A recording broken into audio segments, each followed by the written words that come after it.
you have a guy like Auston Matthews, who I think, could be ready to be the captain.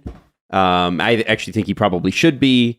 And that's just my personal opinion. But do you think that that's the sort of direction they move in? Because, listen, no offense to Ilya Lyubushkin, but management's not going to treat Lyubushkin the same as they're going to treat Matthews. Sports Interaction is your home for NHL playoff betting, for those teams that you cheer for. Right, Steve?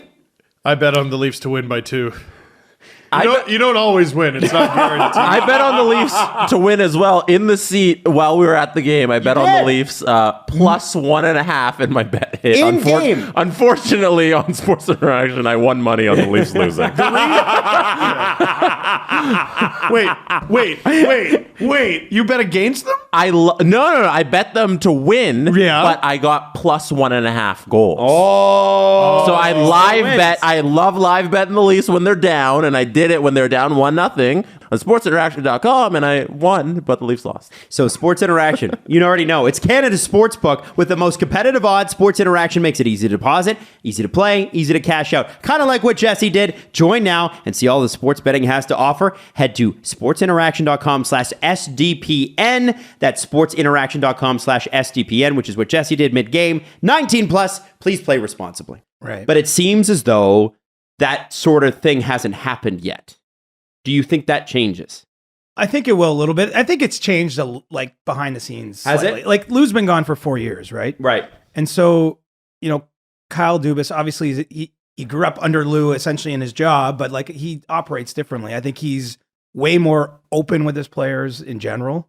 I think he consults them on a whole host of things, down to, hey, how do we want to handle the travel in this series? Do we want to bus across to Buffalo to avoid the COVID testing? I think that there's a far more collaborative process in general inside the Leafs organization since Lou left, where it was very top down and I'm in charge and Babs is in charge and I would be surprised if Auston and Mitch, I don't think it's just about Auston, but certainly not. But we're talking about the guy who's up in he's the next one, right? He and William Nylander both can be free agents on the same day, July 1st, 2024. But with respect to Nylander, Auston is more of a priority. He's younger. He's a center. He's just scored 60 goals in 73 games or whatever it was. So I do think that the process of trying to re-sign him or making him comfortable to re-sign starts probably yesterday. I think it's already on. And so that is having open dialogue with him about what he sees with the team, what he maybe thinks they need, how he feels about things like the coaching staff and how certain things are handled. It might come to include a conversation about the captaincy. I don't know that that's happened yet, but I don't think it's crazy to imagine it might. And yeah, there's an ability here. Look at Auston Matthews loves being a Maple Leaf. Because no one ever says that. Right. Do we ever hear anybody say that? I hear CJ say it. Well, I know all I hear is Berkey from 3 years ago going, "Why he's leaving for Arizona." Yeah, well, I can say with 100% certainty he's not going to play in Arizona. Okay. So, Nice. I don't think... Well, we're not sure Arizona's going to play in Arizona for much longer at this point. We're not sure. I mean, look, he's not going to go play on a college campus. Okay. No, and I actually think that will be a challenge for the Coyotes, unless it somehow turns out to be this wild success that none of us could imagine. I mean, they're going to have trouble getting top tier free agents to choose that, right? I mean, it's not really an NHL facility as much as they're trying to make that work and spend some money to make it so. I think all things being equal, he would love to be Maple Leaf for the next stretch beyond this contract. But if you're him, and look, I get he's been on the team, so I'm not separating him from the team, but he wants to be on a team that can win the cup too, and they haven't had success. So he's like any highly driven athlete, he's already at the point. This should be exciting for the Leafs, I think. He's at the point where I don't think he gives a shit at all about personal anything. He's probably winning the Hart in my estimation this year.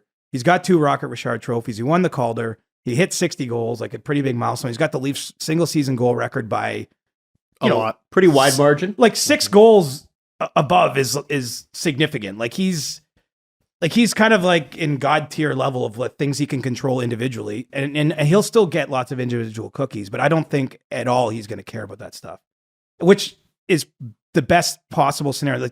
It seems like most young athletes kind of go through that transition. He's far from the first. And not to say he was selfish before, but I think he's like a frame of mind, like it's cup.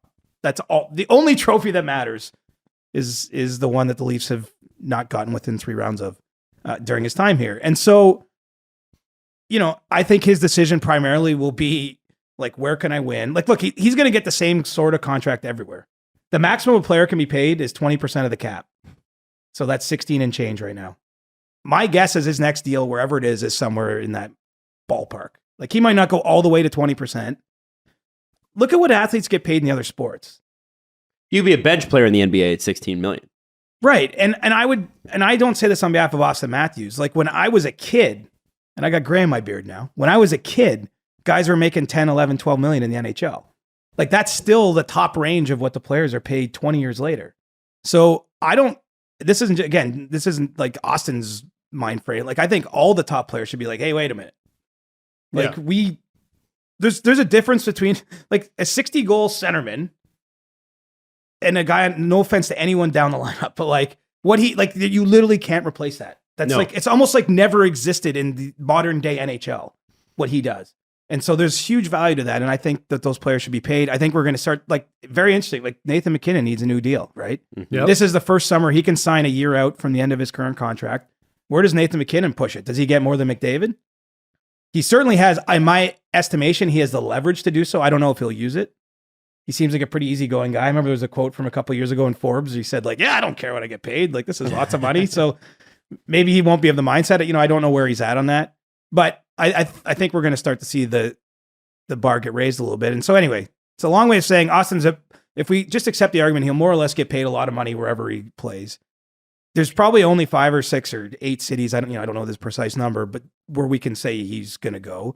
So you're already like eliminating a lot of the league. And then you have to get to a point where it's a team he thinks he can win on. Mm-hmm. And so I really think we're down to probably a handful of teams. I don't have a crystal ball of where that'll be at, but you look at like an up and coming team like LA, maybe like that. It could where it could theoretically make sense. Like again, I'm just eliminating.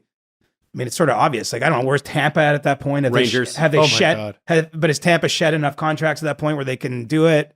Maybe the Rangers, even the Rangers are like, they've committed a lot of money long-term to a lot of players. Like, the point is if it ever got to this, there wouldn't be that many landing spots realistically. And I think Toronto is absolutely number one at the top of that list. Like, if he signs one more deal here, he's rewriting every Leafs record more or less. I mean, it'd be him or Marner. I mean, if him and Marner both play, it'll be a question who has more points. It'll be pretty close.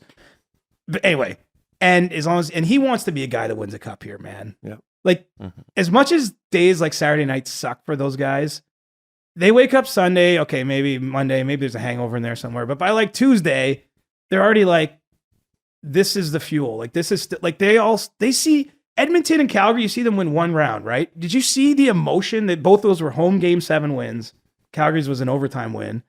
Like, do you see the outpouring? And like, you were in the arena, Jesse and Adam, for game 7. Like, if the Leafs won that night. Oh my God. Oh, it'd be unbelievable. There were police all over, by the way, like all the way up the street, all the way around. Like, they were ready for a win. It was prepared like it was for the Raptors parade. They were expecting people to flood the streets. Yeah. And with good reason. Like, I was at the Saturday morning, like / early afternoon when I got out of the morning skate, like day drinking on the street already going on. Like, wow. It was a nice Saturday afternoon in Toronto. Some people were ready to go. So anyway, it's a long way of getting back to, like, I think those guys still dream of ending all this. Of making Steve Dangle make the video of his lifetime. Yeah. Oh. Game 1, round 2. The video of Steve Dangle's life. It's such a low bar. I just spent the last 72 hours looking at my YouTube analytics and just weeping.